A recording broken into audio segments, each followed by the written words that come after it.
रामायण क्या है? एक रात की बात है। माता कौशल्या जी को सोते में अपने महल की छत पर किसी के चलने की आहट सुनाई दी। नींद खुल गई। पूछा कौन है? मालूम पड़ा श्रुतकीर्ति जी, सबसे छोटी बहू, शत्रुघ्न जी की पत्नी। माता कौशल्या जी ने उन्हें नीचे बुलाया। श्रुतकीर्ति जी आई, चरणों में प्रणाम कर खड़ी रह गई। माता कौशल्या जी ने पूछा, श्रुति, इतनी रात को अकेली छत पर क्या कर रही हो बेटी? क्या नींद नहीं आ रही? शत्रुघ्न कहाँ है? श्रुति कीर्ति की आंखें भर आईं, मां की छाती से चिपटी, गोद में सिमट गई। बोली, मां, उन्हें तो देखे हुए 13 वर्ष हो गए। उफ! कौशल्या जी का हृदय कांप कर झटपटा गया। तुरंत आवाज लगाई। सेवक दौड़े आए। आधी रात ही पालकी तैयार हुई। आज शत्रुघ्न जी की खोज होगी। मां चली। आपको मालूम है शत्रुघ्न जी कहाँ मिले? अयोध्या जी के जिस दरवाजे के बाहर भरत जी नंदीग्राम में तपस्वी होकर रहते हैं, उसी दरवाजे के भीतर एक पत्थर की शिला है। उसी शिला पर अपनी बाह का तकिया बनाकर लेटे मिले। मां सिराहने बैठ गईं, बालों में हाथ फिराया तो शत्रुघ्न जी ने आंखें खोली। मां! उठे, चरणों में गिरे।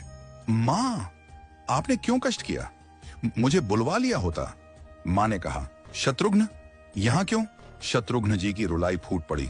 बोले, मां, भैया राम जी पिताजी की आज्ञा से वन चले गए। भैया लक्ष्मण जी उनके पीछे चले गए। भैया भरत जी भी नंदीग्राम में हैं। क्या ये महल, ये रथ, ये राजसी वस्त्र विधाता ने मेरे ही लिए बनाए हैं? माता कौशल्या जी निरुत्तर रह गई। देखो क्या है ये राम कथा। ये भोग की नहीं, त्याग की कथा है। यहां त्याग की ही प्रतियोगिता चल रही है और सभी प्रथम हैं। कोई पीछे नहीं रहा। चारों भाइयों का प्रेम और त्याग एक दूसरे के प्रति अद्भुत, अभिनव और अलौकिक है। रामायण जीवन जीने की सबसे उत्तम शिक्षा देती है। भगवान राम को 14 वर्ष का वनवास हुआ तो उनकी पत्नी सीता मैया ने भी सहर्ष वनवास स्वीकार कर लिया। परंतु बचपन से ही बड़े भाई की सेवा में रहने वाले लक्ष्मण जी कैसे राम जी से दूर हो जाते? माता सुमित्रा से तो उन्होंने आज्ञा ले ली थी वन जाने की। परंतु जब पत्नी उर्मिला के कक्ष की ओर बढ़ रहे थे तो सोच रहे थे कि मां ने तो आज्ञा दे दी, परंतु उर्मिला को कैसे समझाऊंगा, क्या बोलूंगा उनसे? यही सोच विचार करके लक्ष्मण जी जैसे ही अपने कक्ष में पहुंचे तो देखा कि उर्मिला जी आरती का थाल लेके खड़ी थी और बोली, आप मेरी चिंता छोड़ प्रभु, श्री राम की सेवा में वन को जाओ। मैं आपको नहीं रोकूंगी। मेरे कारण आपकी सेवा में कोई बाधा ना आए, इसलिए साथ जाने की जिद भी नहीं करूंगी। लक्ष्मण जी को कहने में संकोच हो रहा था, परंतु उनके कुछ कहने से पहले ही उर्मिला जी ने उन्हें संकोच से बाहर निकाल दिया। वास्तव में यही पत्नी का धर्म है। पति संकोच में पड़े उससे पहले ही पत्नी उसके मन की बात जानकर उसे संकोच से बाहर कर दे। लक्ष्मण जी चले गए, परंतु 14 वर्ष तक उर्मिला ने एक तपस्विनी की भांति कठोर तप किया। वन में प्रभु श्री राम माता सीता की सेवा में लक्ष्मण जी कभी सोए नहीं, परंतु उर्मिला ने भी अपने महलों के द्वार कभी बंद नहीं किए और सारी रात जाग जाग कर उस दीपक की लौ को बुझने नहीं दिया। मेघनाथ से युद्ध करते हुए जब लक्ष्मण जी को शक्ति लग जाती है और हनुमान जी उनके लिए संजीवनी का पर्वत लेके लौट रहे होते हैं, तो बीच में जब हनुमान जी अयोध्या के ऊपर से गुजर रहे थे तो भरत जी उन्हें राक्षस समझकर बाण मारते हैं और हनुमान जी गिर जाते हैं। तब हनुमान जी सारा वृत्तांत सुनाते हैं कि सीता जी को रावण हर ले गया, लक्ष्मण जी युद्ध में मूर्छित हो गए हैं। ये सुनते ही कौशल्या जी कहती हैं कि राम को कहना कि लक्ष्मण के बिना अयोध्या में पैर भी मत रखना, राम वन में ही रहे। माता सुमित्रा कहती हैं कि राम से कहना कि कोई बात नहीं, अभी शत्रुघ्न है, मैं उसे भेज दूंगी। मेरे दोनों पुत्र राम सेवा के लिए ही तो जन्मे हैं। माताओं का प्रेम देखकर हनुमान जी की आंखों से अश्रुधारा बह रही थी, परंतु जब उन्होंने उर्मिला जी को देखा तो सोचने लगे कि यह क्यों एकदम शांत और प्रसन्न खड़ी है। क्या इन्हें अपनी पति के प्राणों की कोई चिंता नहीं? हनुमान जी पूछते हैं, देवी, आपकी प्रसन्नता का कारण क्या है? आपके पति के प्राण संकट में हैं। सूर्य उदित होते ही सूर्य कुल का दीपक बुझ जाएगा।